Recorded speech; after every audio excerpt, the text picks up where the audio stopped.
Seu amém? Abra a tua Bíblia aí em 2 Tessalonicenses.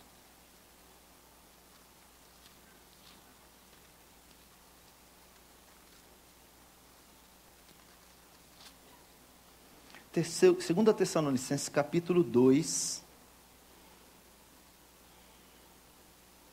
O nosso texto-chave, texto base aqui,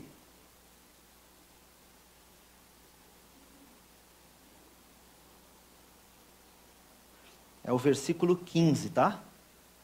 Então, 2 Tessalonicenses, capítulo 2, versículo 15. Querido, de verdade, eu espero que a palavra de Deus seja escondida no sentido de colocar no mais profundo do nosso ser, para que a gente não peque contra o Senhor, né?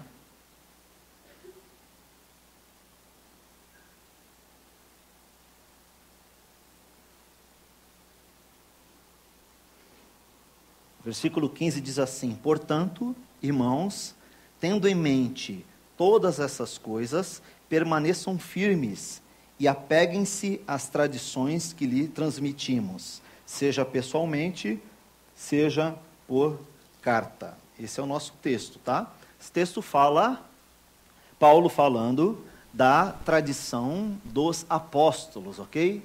Em algum momento, essa palavra, as escrituras, como a gente vê na palavra de Deus, a gente sabe que ainda a gente não tinha, eles não tinham esse conteúdo todo que a gente tem, né?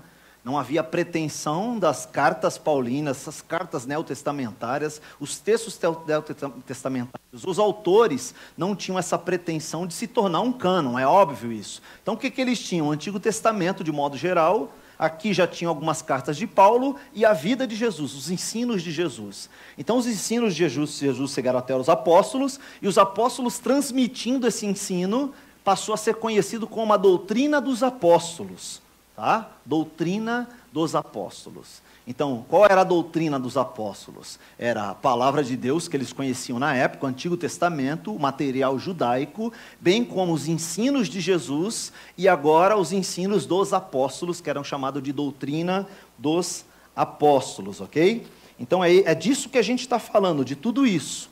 Além do Antigo Testamento, os ensinos de Jesus e os ensinos dos apóstolos através de carta ou pessoalmente. E ele está dizendo assim, ó, apeguem-se firmes, né? Mantenham-se firmes, permaneçam, ou seja, um processo constante na nossa vida. Tem pausas? Não, ele está falando de uma permanência, ou seja, você chegou em determinada situação, permaneça nela como está, né? Como aquela criança que você dá o banho, troca a roupa, e ele fala assim, mãe, posso brincar na rua? Aí você já fala, meu Deus, isso não vai dar certo. Tá bom, vai, mas não senta no chão, não chuta a bola que você está com tênis novo, permaneça limpo. Né? É exatamente isso que Paulo está dizendo, olha, permaneça na condição que você está agora, firmes, e apeguem-se às tradições que lhe transmitimos, ou seja, decore, leia, tenha isso como a coisa mais preciosa da sua vida, ame, tenha prazer em degustar, em se fartar, em se alimentar, em se encher, de modo que você nunca se sacia. Você olha, lê e fala, eu quero mais, só que eu tenho que sair, eu tenho que ir para o trabalho, vai acabar o horário de intervalo, mas eu quero ler. E aí você fica durante o dia no trabalho pensando em parar o trabalho no final do dia e voltar a ler a Escritura.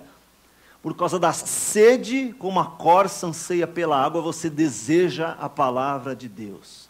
Por quê? Para que a gente não quer pecar contra Deus. Como diz a música, né? A palavra de Deus é cheia de vida, transforma o nosso interior, de dentro para fora, toda a nossa vida e faz o nosso rosto brilhar, a luz de Cristo em nós. E ele fala que esse ensino foi dado, foi ensinado para eles, a redundância da coisa, através de cartas ou pessoalmente. Olha, isso que estamos ensinando para vocês, apeguem-se, se agarrem nisso, permaneça nesse ensino, para que vocês não pequem contra Deus e amem a palavra de Deus cada vez mais. Semana passada a gente falou sobre um texto de 1 Tessalonicenses, e a gente viu que ele estava muito contente, né? Paulo deu graças a Deus pelos tessalonicenses, a igreja em Tessalônica, por causa da dedicação deles, né? Porque Paulo via neles, lembra a palavrinha conversão? Paulo via na igreja de Tessalônica, nos crentes de Tessalonicenses, de Tessalônica, via neles a conversão, a mudança de vida que era tão radical na vida deles.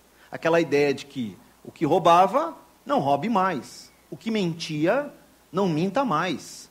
O que se debruçava sobre determinado pecado, hoje tem a vida transformada. Cai, peca, mas está constantemente confessando e deixando, né, o pecado para trás. E é isso que Paulo fala. Ele diz que aqueles que se convertem deixam de servir aos ídolos, mas começam a servir a Deus. E a gente usou ali, né, a ideia de que o trabalho pode ser um ídolo nosso, o dinheiro pode ser um ídolo, tá? O filho, a educação do filho, né? O filho mal nasceu, aquela família já tem uma reserva lá de não sei quantos em dinheiro na conta, preocupada já com a faculdade do moleque, que vai começar com os 17 anos lá na frente, né? É uma ansiedade, uma preocupação. Não, que ele tem que ser engenheiro. Aí o filho chega e fala: mãe, quero ser missionário. Fala: não, pelo amor de Deus, vai ser engenheiro, né? Porque a gente, de certa forma, coloca até uma esperança na profissão do filho para a transformação da própria vida, né? Quantos pais não querem que o filho seja jogador de futebol que nem o Neymar e ganhe aí 7 milhões de reais por mês? Alguém quer que o filho se torne um campeão, né? Quem não quer ver o filho bem sucedido? Mas isso tem mais a ver conosco do que com ele, né? Se o seu filho jogar na 4ª divisão e for realizado ali ganhando um salário mínimo, você também vai se realizar nisso ou não? Né? Então a gente percebe Paulo falando sobre isso, que aquele que se converte deixa as coisas passadas, e aqui na segunda carta, ele vai trazer acontecimentos que precederão a vinda de Cristo, né? Então o que Paulo está dizendo aqui? Havia uma ansiedade nos crentes. Havia uma ansiedade nos crentes por causa das notícias do porvir, né? Então, más notícias acerca da vinda do anticristo, ok? Então, as pessoas estavam preocupadas, né? Preocupadas com essa vinda, né? Apesar de animadas com a vida cristã, estavam preocupadas com a vinda de Cristo. Então, ele começa reanimando as pessoas, mais uma vez, né? Capítulo 1, ele fala sobre isso ali, dos versículos 3 até o versículo 12, né? Sobre se tornarem animados em meio às perseguições. Irmãos, não podemos deixar de dar graças a Deus por vocês, pois sua fé tem se desenvolvido cada vez mais, e seu amor uns pelos outros crescido. Por isso nos orgulhamos de falar às outras igrejas de Deus sobre sua perseverança e fidelidade em todas as perseguições e aflições que vocês têm sofrido. Deus usará essa perseguição para mostrar que seu julgamento é justo e para torná-los dignos de seu reino pelo qual estão sofrendo. Uma palavra de encorajamento, né, de fortalecimento. Então, a partir do capítulo 2, ele vai falar um pouquinho sobre essas questões que são os eventos que precederão a vinda do Cristo, para que houvesse uma paz, uma tranquilização, diminuísse a ansiedade do povo. E ele começa dizendo assim: irmãos, agora, capítulo 2, versículo 1, vamos esclarecer algumas coisas a respeito da vinda do Senhor Jesus Cristo e de todo o nosso encontro com Ele. Não se deixem abalar nem assustar facilmente por aqueles que dizem que o dia do Senhor já começou. Então existiam pessoas dentro da igreja dizendo que eles já estavam num período muito próximo da vinda de Cristo, né? E que já havia iniciado esse período final já. Já estava precedendo muito proximamente a volta de Jesus. Então, algumas seitas já se movimentavam para mudar alguns costumes e aprendizados da igreja, visando já uma vinda muito próxima. Né? Você sabe que hoje em dia, a gente tem algumas igrejas, não sei se eu posso chamar de igreja, que já se enganaram dessa forma, né? Então, por exemplo, os testemunhas de Jeová, né? Os próprios os santos dos últimos dias lá, como é que chama? Os mormons, né? A igreja da adventista, né? Em algum momento, um líder disse, olha, vai voltar, Jesus vai voltar tal dia. Então, a denominação, no caso os mormons, foi uma revelação de um dos líderes dele. Eles venderam tudo que tinham. Não sei se foi esse, foi adventista, né? Ellen White, né? Ellen White juntou a comunidade dos adventistas e falou assim, ó, Jesus vai voltar. Então, vendam tudo, todo mundo vendeu tudo, vendeu carro, vendeu propriedade, abandonaram as famílias, largaram os empregos e foram para determinado lugar que ela disse onde ele voltaria. Chegaram no lugar, aquela multidão, está chegando a hora, passou a hora e o pessoal, e aí? Aí passou algumas horas, passou um dia, passou 2 dias, e aí? Não, Jesus voltou, só que ele voltou num reino espiritual. Tá? Ele voltou, mas voltou num reino espiritual. E aí tem muita gente que segue isso, acredita nisso, né? E a Bíblia, ela nos dá pista a respeito da vinda de Jesus. O que vai preceder a vinda de Jesus? E Paulo está relembrando eles. Ele diz, ó, não acreditem nessas pessoas, mesmo que afirmem ter recebido uma visão espiritual, uma revelação ou uma carta supostamente enviada por nós. Veja o que estava acontecendo. Pessoas deturpando o ensino de Paulo. Contrariamente ao que as pessoas imaginam, pessoas dizem assim, que Paulo visitava os crentes. Não, ele não visitava, ele visitava as igrejas. E ele ia para, algumas pessoas iam para levar as cartas, e às vezes ele ia para visitar, para saber como está mesmo. Mas eram bem esporádicas, ele teve 3 viagens missionárias só, Paulo. Tá? Então, ele está enviando essa carta para alertar as pessoas sobre isso, porque ele não podia ir lá. Então, ele mandava o WhatsApp da época. O WhatsApp que Paulo mandava na época era essa carta aqui. Demorava para chegar? Pra caramba!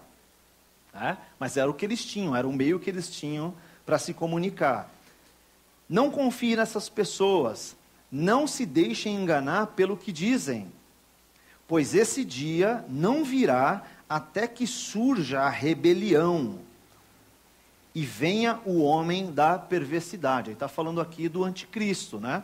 Aquele que traz destruição. Ele está falando de doutrinas dos últimos tempos, coisas escatológicas. Esse texto, a partir daqui, é um texto escatológico, né? E ele fala, ó, ele se exaltará e se oporá a tudo que o povo chama de Deus, e a todo objeto de culto, e até se sentará no templo de Deus e se fará passar por Deus. Imagina. Sabe qual é a nossa sorte? Nossa sorte não, nossa bênção. É que nós acreditamos que nós não passaremos por esse período. Jesus vai voltar e vai nos arrebatar. E nós não passaremos pelo período de tribulação. Algumas pessoas acreditam que a gente já está no período de tribulação. Outros acreditam que nós não passamos ainda, não chegou, mas que nós vamos passar pela metade desse período. Porque diz as doutrinas dos últimos tempos que esse período de tribulação será 7 anos. Nós acreditamos, nós somos pré-tribulacionistas, ou seja, a igreja vai ser arrebatada antes desses 7 anos. Tá? Então, esses primeiros 3 anos e meio, a metade, esse homem vai se revelar. Ele será um grande ídolo, um grande líder no mundo. Ele vai gerar paz por um tempo. Imagina isso, gente. Imagina isso. Imagina o Iraque vivendo em paz com o mundo. Ou o Iraque, ou o Estado Islâmico vivendo em paz. Imagina não havendo refugiados, não havendo injustiça nesses países que têm ditadores. Imagina as fronteiras abertas, as pessoas transitando livremente. Imagina o pensamento mundial unido em um cara só. Imagina o cara que vai gerar paz em todos aqueles países da África, onde existem líderes, ditadores, que escravizam essas pessoas durante anos e anos e anos e anos, e as pessoas passando fome. Imagina acabar com a fome mundial. Imagina não existir uma pessoa no mundo passando fome ou injustiça social. Imagina o poder desse camarada. Diz a Bíblia que, se possível, até os crentes seriam enganados. Por que, se possível? Se possível fosse. Porque nós não estaremos aqui. Porque se estivéssemos, muitos de nós seríamos enganados. Imagina, aquele irmão, aquela pessoa que está ensinando ali, uma pregação quase de coaching, né? Um pensamento que você é especial, você é espelho que reflete a... Não chore se o mundo ainda não notou, já é você tem valor mais precioso que o ouro, raro ouro de Ofir, né? Se Deus não desistiu, você não vai, né? Olha como é especial essa pregação, mas isso não tem nada a ver. A Bíblia diz que nós somos miseráveis, homens que somos. Se não for pela graça de Deus, nós estaríamos no inferno. Isso é justo. O que é justo somos nós irmos para o inferno. O que é injusto? Nós estarmos indo para o céu. Isso é injusto. Alguém vai dizer, né, Marcial? Poxa, como pode esse Deus injusto escolher alguns para ir para o céu e um monte ir para o inferno? Não.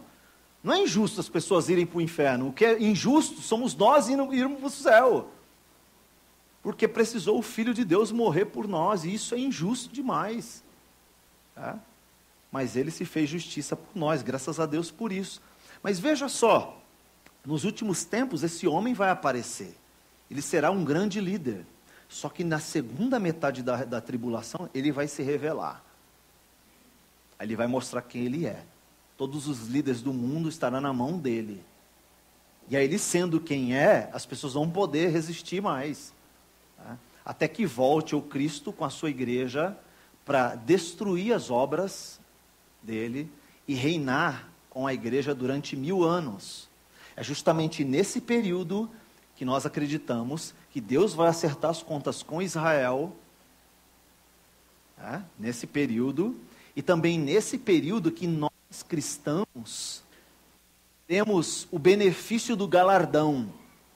Alguns acham que o galardão será uma mansão de 8 quartos, 8 suítes, que nem aquelas que a gente vê nos Irmãos da Obra, lá no céu, né? Não, galardão não é isso, galardão é uma patente militar. Nós reinaremos com Cristo os 1000 anos, e nós dependemos do galardão para depender com a patente militar e o tipo de relação que você terá com o Cristo nesse período. Acho que a bateria está indo para o beleléu. Tá? Perceba que antes disso tudo acontecer, o Filho do Homem vai voltar.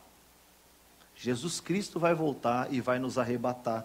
Graças a Deus por isso. Ele diz, não se deixem enganar pelo que dizem, pois esse dia não virá até que surja a rebelião e venha o homem da perversidade. Aquele que traz destruição, ele se exaltará e se exporá a tudo que o povo chama de Deus, e a todo objeto de culto, e até sentará no templo de Deus e se fará passar por Deus.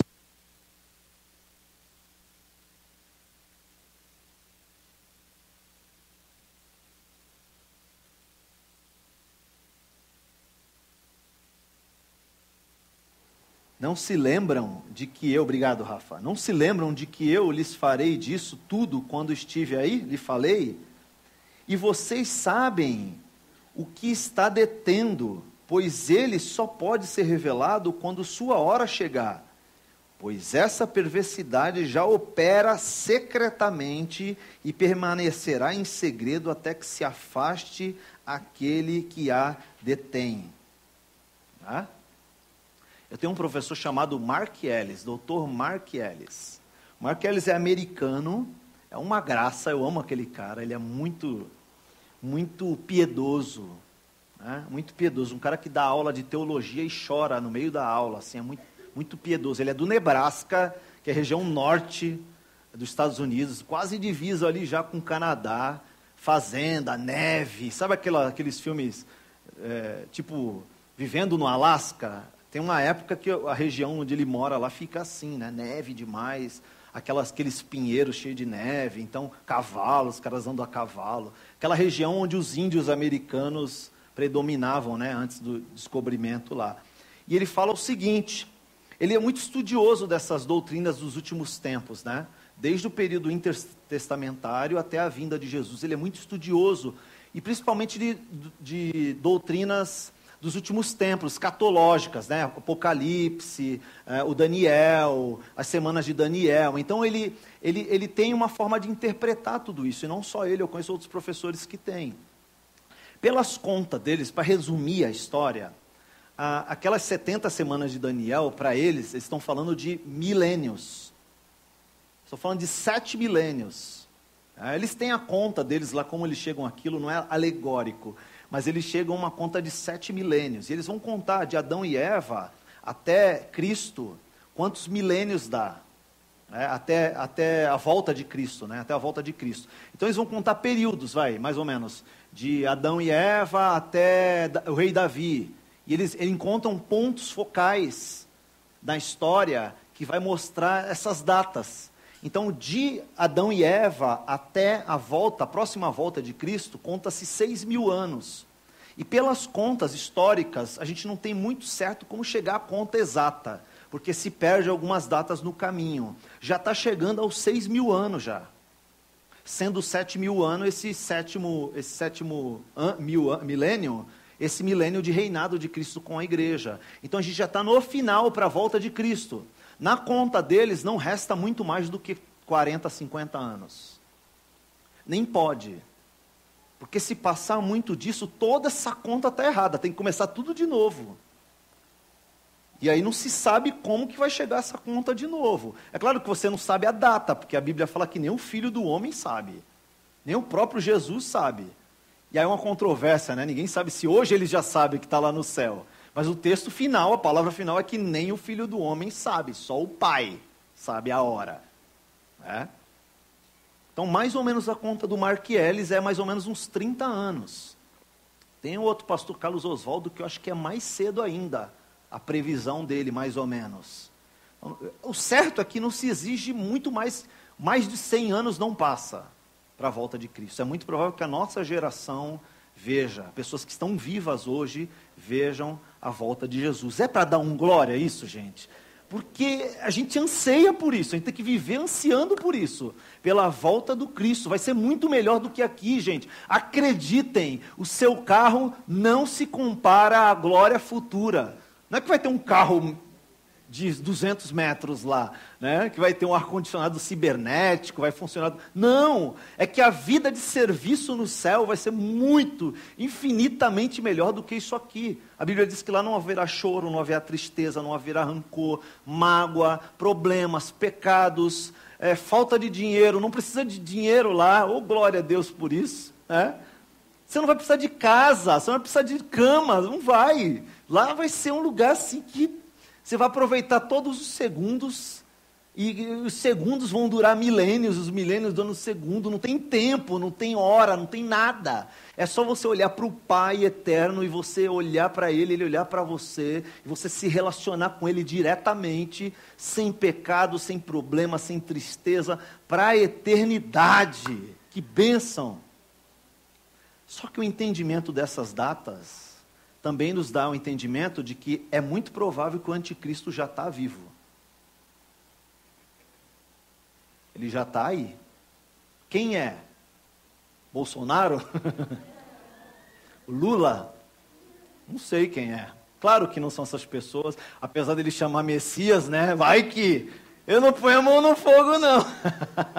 Já está conquistando a crentaiada todinha, aí se curvando para ele, cuidado, hein? Ai, ai. Mas tem algumas evidências, né, de onde ele virá, o poder que ele vai ter mundial. Então, eu acho que a pessoa que hoje pode ser o anticristo, ele já está envolvido politicamente com o mundo de várias formas já. Na hora que ele se revelar, em 3 anos e meio ele conquista o mundo. É louco isso, né? E ele está dizendo isso aqui, ó.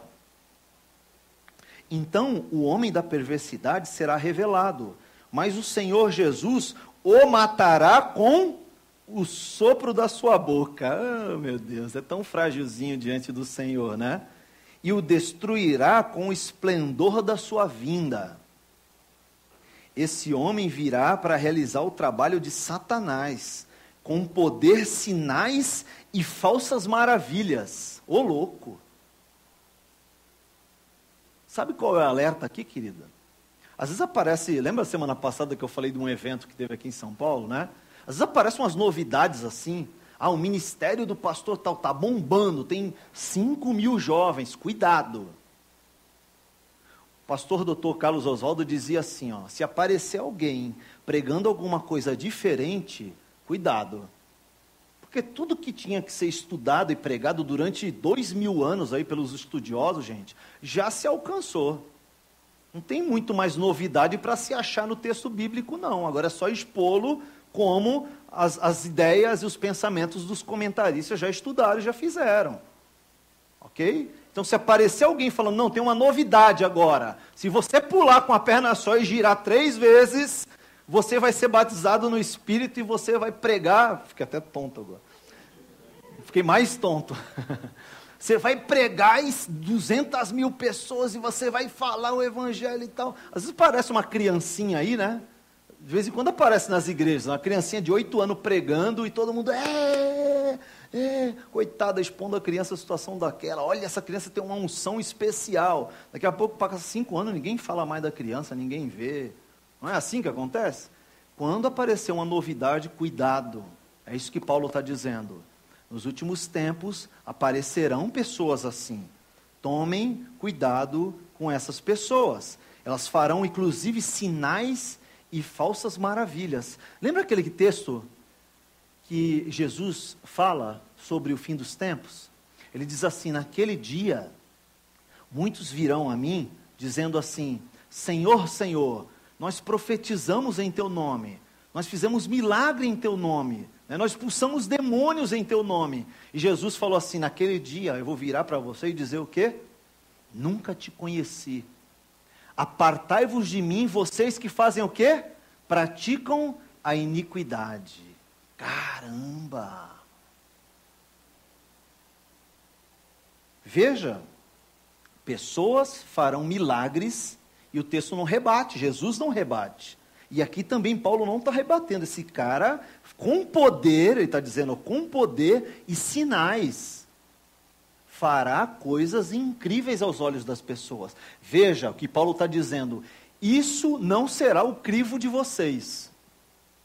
Se eu chegar aqui e orar, a pessoa ser curada, não é esse o crivo para vocês botarem a confiança em mim.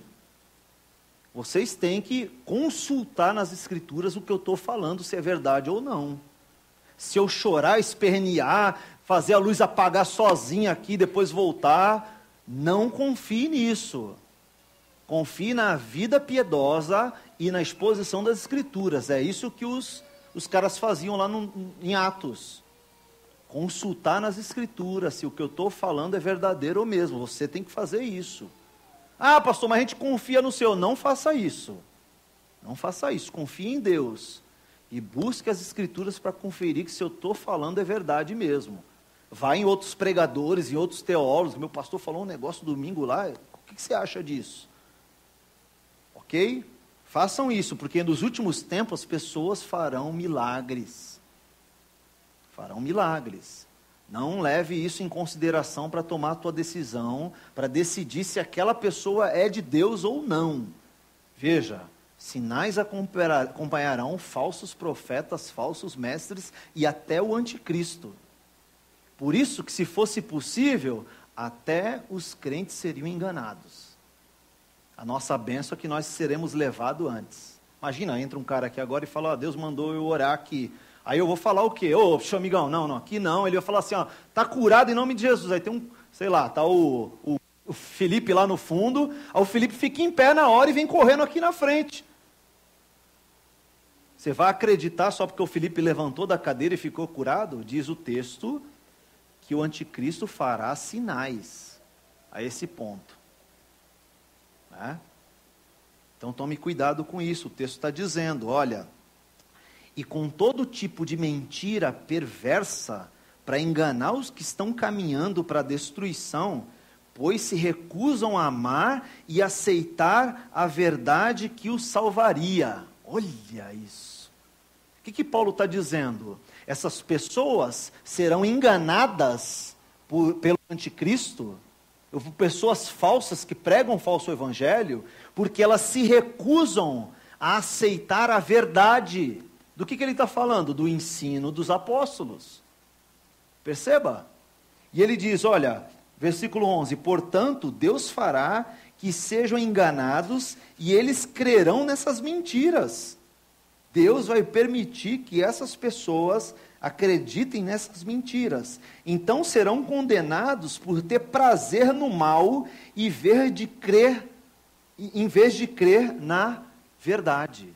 Veja, ele está dizendo que pessoas serão enganadas por coisas que não têm a ver com a mensagem dos apóstolos. Certo? E essas pessoas terão prazer na maldade, ao invés na verdade pregada pelos apóstolos. Eu não consigo acreditar numa piedade ou num relacionamento, não vou dizer da salvação, mas num relacionamento de um crente com Deus, quando o crente diz assim, eu tenho prazer em provocar o mal na vida das pessoas. Já ouvi isso. Eu tenho prazer de provocar o mal na vida das pessoas. Isso não pode ser, não pode vir de uma boca que louva ao Senhor. Não pode vir de um coração que obedece ao Senhor e crê na verdade. Pessoas serão enganadas por causa dos seus próprios desejos. Paulo diz a Timóteo, nos últimos tempos, pessoas procurarão líderes como coceira nos ouvidos. Ele quer dizer, buscando uma mensagem que lhes agrada. Mensagem que massageia o seu ego. Não uma verdade exposta como ela deve ser. E ele continua dizendo, portanto, Deus fará que sejam enganadas e creiam nessas mentiras. Então serão condenadas por ter prazer no mal, em vez de crer na verdade.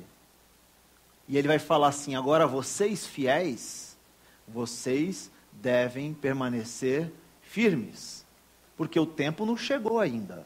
Não se preocupem com essas coisas que estão ensinando, porque existem alguns sinais que precisam acontecer antes para chegar ao fim dos tempos. Ele diz, quanto a nós, não podemos deixar de dar graças a Deus por vocês, irmãos amados, pelo Senhor.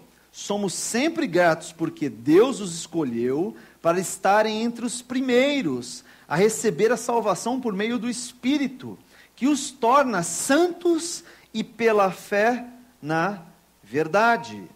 Ele os chamou para a salvação quando lhes anunciamos as boas novas. Agora, vocês podem participar da glória de nosso Senhor Jesus Cristo. Então, dito isso, portanto, irmãos, tende em mente todas essas coisas, permaneçam firmes e apeguem-se às tradições que nós lhes ensinamos. Para quê? Para que vocês não sejam enganados. Para que vocês não sejam enganados. Outro dia, infelizmente, a nossa denominação aqui na região, nossa associação, a Ordem dos Pastores da região, mandaram um convite para mim. Era um encontro com o Ariovaldo Ramos. O Ariovaldo Ramos passou do estágio de estar enganado. Agora eu já acho que é uma questão de caráter já, e não só eu acho. Grande quantidade de pastores do Brasil já acha que é uma questão de caráter, não só política, mas, sei lá, de outros interesses. O cara defender publicamente, se dizer um porta-voz dos cristãos para defender ladrão, seja lá quem for, seja o Lula, o Bolsonaro, seja quem for, o cara subir num palanque para dizer que representa os cristãos e defender ladrão, comprovadamente, o cara que provocou o maior rombo financeiro no país, um dos maiores mentirosos de toda a história, os maiores ladrões de toda a história do Brasil. E mais do que isso, a sua teologia já é uma teologia perdida, misturada, bagunçada, já não sabe o que é teologia, o que é política, o que é interesse escuso, não sabe. Já está tudo misturado, e aí o evento ia acontecer se não viesse uma ordem da OPBB Brasil. O pastor Creuze fez até um post condenando isso, e com razão. Alguns pastores, um pastor entrou em contato comigo, inclusive um dos organizadores, que é um amigo meu. Eu falei para ele, cara, vocês estão errados, cara. Você vai trazer um cara para falar Estado Democrático de Direito, era o tema. Estado Democrático de Direito. Era o tema para os pastores batistas. Falei, gente, isso não tem interesse nenhum para o reino de Deus. A gente já sabe o que está carregado essa doutrina. E aí vinha um outro homem para discutir com ele. O outro homem era um cara que lá no Congresso homenageou o MST. O cara recebeu uma das maiores honrarias do Congresso lá, foi por líder do MST. O cara que invadia a fazenda pública, tocava fogo, matava os animais, sequestrava as pessoas e a família dos fazendeiros. O MST invadia, tomava as terras, invadia as casas das pessoas, matava, tocava fogo nas casas. O líder desses caras, por causa disso, foi homenageado lá no Congresso. Olha, teria oposição de opiniões ali? Claro que não, era uma armadilha. E o pastor Creuze bem fez, denunciou isso na internet, chegou a denominação em São Paulo, a denominação mandou uma ordem falando, parem com isso agora. E eles tentaram ainda dar um jeitinho, fazer o evento numa igreja e tirar o nome da UPBB junto, mas a UPBB do Brasil, a liderança do Brasil ficou sabendo. Você vê que não é só a gente que é contra isso, gente, que a gente é louco, não. A UPBB do Brasil mandou a ordem, pode parar agora. Pode parar agora, porque o trabalho batista onde vocês estão fazendo aqui também é supervisionado pela UPBB Brasil. Eles mandaram uma ordem, tiveram que cancelar o evento. Como que a gente se rende tão facilmente a fábulas, a ensinos falsos? A gente precisa ficar de olho bem aberto. Porque tá fácil o ensino, né? Você entra no YouTube, coloca qualquer tema, tem um monte. Teve um outro cara lá, um jovenzinho de uma igreja, pregando lá. Olha, você tem a mesma dignidade de Jesus. Você viu isso aí já? A gente está de brincadeira. Você é especial. Sabe por quê? Porque você é digno, tem uma dignidade igual em Jesus você. O mesmo poder, a mesma importância que Jesus tem para o Pai, você também tem. E tarará e tal. A gente está vendo e aplaudindo. Outro dia eu vi um evento de uma igreja lá nos Estados Unidos. É uma como é que chama? Uma filial, é uma filial, né? Uma igreja filha, lá nos Estados Unidos, de uma denominação aqui do Brasil. E nessa igreja, um evento para prosperidade, o evento. Até o Kaká foi pregar num dia lá, e eu vi a pregação, foi muito legal, porque o evento é sobre criar riqueza, e o Kaká falou de uma riqueza celestial. O pessoal achou que ele fosse dar uma palestra, falar sobre ganhar dinheiro, como que ele ganhou dinheiro, como que ele aplicou o dinheiro dele. Tinha um público bem interesseiro no dinheiro, né? Então, em Orlando, muita gente querendo ficar rica nos Estados Unidos e tal. Ele falou de uma riqueza celestial. Foi incrível, procura lá, acha, porque é bem legal. Dura 1h30 a pregação dele, a palestra dele, mas é muito legal. Se você procurar as outras pregações desse evento, você vai ver que só tem cunho de prosperidade e coaching. Não, você é especial, Deus vai te dar, Deus vai te dar. Você tem um carro, acredita, Deus vai te dar outro maior, todo mundo. Você tem a casa ali, Deus vai te dar para morar lá no condomínio tal em Miami. Assim, é só assim. E o Cacá chegou quietinho e deu aquela palavra que existe uma riqueza muito maior do que vocês estão vindo procurar aqui. Tá? E é interessante que no final da palestra do Cacá, subiu o pastor da igreja. Aí ele subiu com a jaqueta da Dolce & Gabbana, tá bem grande aqui, já Dolce & Gabbana. Aí eu fui na internet rapidinho para ver, R$7.150 a jaqueta. Então é isso, né?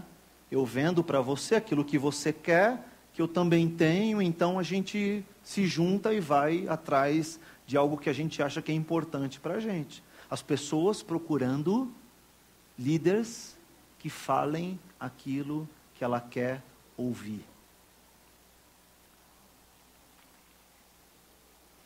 Se você voltar um pouquinho o seu texto, e a gente vai terminar aqui, capítulo 5, de 1 Tessalonicenses, Paulo dá algumas ordens para a igreja, né? Ali na primeira carta ainda, ele dá algumas ordens que são importantes para a gente que quer não se perder no engano de falsos ensinos. Ele diz lá no capítulo 5, versículos a partir do 12, ele diz assim, ó, irmãos, honrem seus líderes, primeira ordem que ele dá, né? E ele está falando aqui líderes, não só pastores, tá, gente? Porque a ideia aqui é falar dos líderes, a liderança da igreja, tá? Então, não só aqueles que são pastores, tá? Mas aqueles que participam da liderança. No caso aqui, para a gente, seriam os líderes de ministério também, aqueles que trabalham na administração da igreja e liderança. Então, ele diz, olha, irmãos, honrem seus líderes na obra do Senhor. Eles trabalham arduamente entre vocês, lhes dão orientações. Tenham um grande respeito e amor sincero por eles, por causa do trabalho que eles realizam. E vivam em paz uns com os outros. Depois ele começa a dar outras ordens, versículo 14. Irmãos, pedimos que vocês advirtam os indisciplinados. Vocês quem? A liderança? Não, ele está falando para a igreja. Ele já não está falando para a liderança, ele está falando para a igreja. Vocês, igrejas, honrem os seus líderes e advirtam os indisciplinados. Você está conhecendo alguém disciplinado em nosso meio, você tem responsabilidade de adverti-los. E ele diz, olha, encorajem os desanimados. Está vendo alguém desanimado na fé? Chame o pastor. Não, encoraje você. Chama o irmão para comer um frango ali embaixo. Chama o irmão para tomar um café. Encoraja ele com palavra de sabedoria vindo da palavra do Senhor. Ajudem os fracos. Quais são os fracos que ele está falando aqui? Todas as vezes que o Novo Testamento citar os fracos, ele está falando de novo convertido, tá bom, gente? Todas as vezes que Paulo fala, olha, cuide dos fracos, cuidado para não servir de pedra de tropeço para os fracos, não escandalizem os irmãos fracos, eles estão falando de novos convertidos. Ele não está falando do cara de 60 anos de igreja, que ele se escandaliza com o irmão vindo de bermuda para a igreja. Aí o irmão tem que vir de calça porque o irmão se escandaliza com a bermuda. Não é disso que ele está falando. Ah, você tem a barba grande, ou decidiu botar um brinco, fazer uma tatuagem. Não é disso que ele está falando. Falando do escândalo, aquilo que é pecaminoso, aquela vida travestida, que pode ser um escândalo para a vida do irmão, e ele tropeçar na fé por causa do teu mau testemunho. Isso não tem nada a ver com aparência, corte de cabelo, né? Não tem nada a ver com isso. Tem a ver com o procedimento, a vida, a piedade ou não que a pessoa tenha. Então ele está falando, olha, ajudem os fracos. Ele está dizendo isso para que você seja apoio para essas pessoas, ensinando a palavra da verdade, para que ele cresça e amadureça, não seja mais fraco. Você, igreja, é responsável pelo seu irmão novo convertido. Tá? Ele continua, sejam pacientes com todos. Cuidem que ninguém retribua o mal com o mal, mas procurem sempre fazer o bem uns aos outros e a todos. Estejam sempre alegres. Nunca deixem de orar. Sejam gratos em todas as circunstâncias, pois essa é a vontade de Deus para vocês em Cristo Jesus. Outra ordem: não apaguem o Espírito. Né? Não tire a ação do Espírito, né? Não diminua a ação do Espírito na sua vida. Não desprezem as profecias. De quais profecias que ele está falando? Daqueles ensinos falados profeticamente acerca da doutrina dos últimos tempos, como Paulo fala na segunda carta aqui, né? E também da doutrina falada por Jesus e também falada pelos apóstolos, que foi profetizada, né? Foi verbalizada, né? Também, é claro, dos ensinos do Antigo Testamento. Mas ponham à prova tudo o que é dito e fiquem com o que é bom. Mantenham-se afastados de toda forma de mal. Versículo 23, ele começa a encerrar a carta. E agora, que o Deus de paz os torne santos em todos os aspectos. E o espírito, a alma e o corpo de vocês sejam mantidos irrepreensíveis até a volta do nosso Senhor Jesus Cristo. Aquele que o chama fará isso acontecer, pois ele é fiel. Amém? Aí você pula lá para o capítulo 3 da 2 Tessalonicenses. Ele diz assim, a partir do versículo 6. Agora, irmãos, as últimas instruções de Paulo aos Tessalonicenses. Nós lhes damos a seguinte ordem, em nome do Senhor Jesus: mantenham-se afastados de todos os irmãos que vivem ociosamente e não seguem a tradição que receberam de nós. E aí, é claro, ele vai falar aqui sobre trabalho também. É justamente nesse contexto que ele fala: aquele que não trabalha, não coma. Não coma.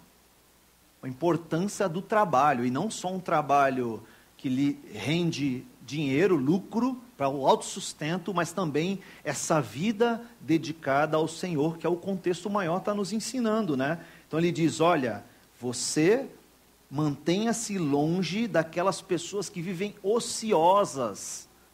Estou falando de outros crentes, crentes que vivam de forma ociosa, né? Sem trabalho para o Senhor e sem trabalho na vida também.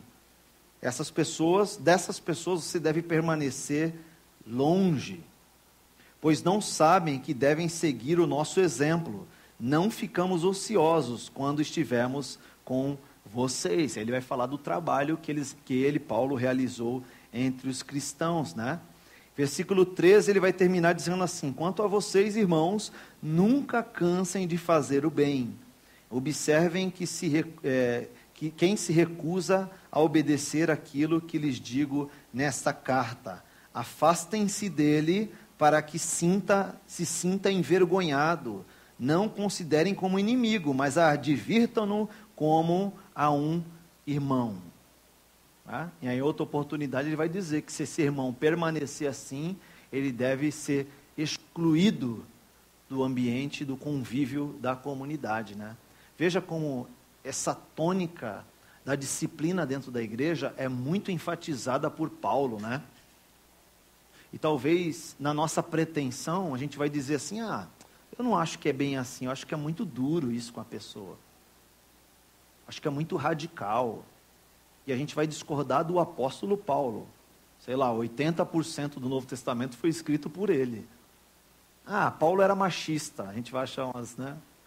Paulo era machista, a mulher tem que ser submissa, né? O marido é que é o cabeça. Paulo era machista. Acho que é só opinião de Paulo aquilo ali. Ele não quis criar uma doutrina.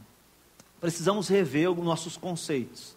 Observar a palavra de Deus, se firmar na doutrina dos apóstolos. Para isso nós precisamos conhecê-la, debruçar, amar essas escrituras, para que elas se tornem prática nas nossas vidas também. Ele diz em outra oportunidade, não sejam só ouvintes, mas sejam também praticantes da verdade. Amém, queridos? Tudo isso eu quero dizer para que vocês não se preocupem com os acontecimentos dos últimos tempos. Deus vai voltar um dia, a Bíblia fala que Jesus voltará como um ladrão de madrugada. Alguém espera o ladrão, deixa a porta aberta, coloca ali um lanchinho na porta, falando assim, aí vai chegar um ladrão daqui a pouco. Ninguém espera. Ele vem num momento inesperado na nossa vida, e Jesus vai ser assim também. Por isso, a Bíblia pergunta assim, ó, achará, pois, Deus fé na terra? Porque ele voltará de repente. Mas ele vai voltar. Isso é um motivo de alegria e de esperança para o nosso coração. Amém? Eu quero que você feche os teus olhos para a gente orar.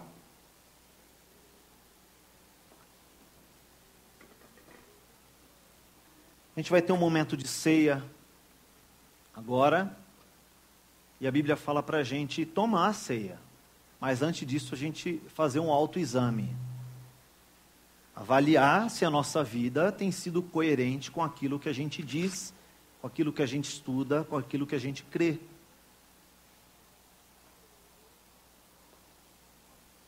E a Bíblia diz que nós devemos, depois desse autoexame, tomar da ceia, comer e beber.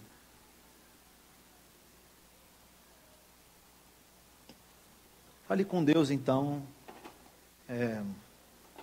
tome umas decisões.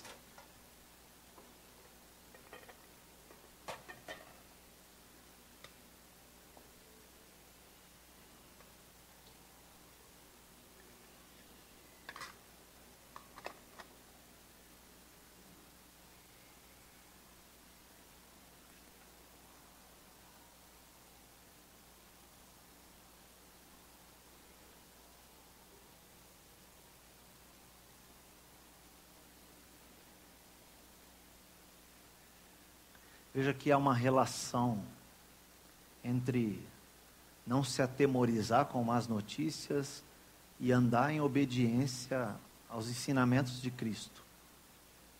Não é um esforço nosso, mas é um processo natural da palavra de Deus na nossa vida. Transformação, né? Eu sei que todos nós temos os nossos pecados, as nossas lutas. Que é comum que seja assim. Mas o dia de amanhã tem que ser diferente de hoje. O ano que vem nós precisamos ser melhores do que somos esse ano. Amar mais a Deus, obedecer mais, buscar mais.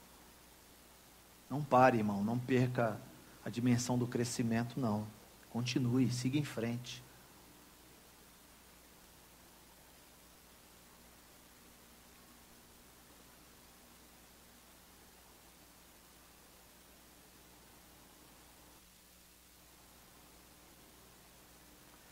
Senhor, muito obrigado pelo teu sacrifício na cruz. Obrigado ali pelo sangue derramado, pelo teu corpo machucado, pregado. É isso que nos justifica hoje, nos traz a redenção. Teu sangue derramado nos comprou, nos resgatou, nos tornou puro, sem culpa, santos, separados. Por teu amor, Senhor. Muito obrigado por isso. Pedimos que o Senhor discipline o nosso coração, nossa vida. Por favor, Senhor, nós queremos não só o teu amor, nós queremos também a tua justiça. Nós queremos a tua correção para nossas vidas, teu ensino. Nós queremos não só aquilo que nos agrada, mas aquilo que nos faz bem, aquilo que nos transforma, aquilo que te agrada, Senhor. É isso que nós queremos. Obrigado porque aquele ato na cruz é suficiente para nos resgatar do pecado e do inferno, Senhor. Obrigado por isso, porque nós não merecemos e o teu amor foi incondicional por nós. Te louvamos por isso, Senhor. Em nome de Jesus, amém. Amém, querido?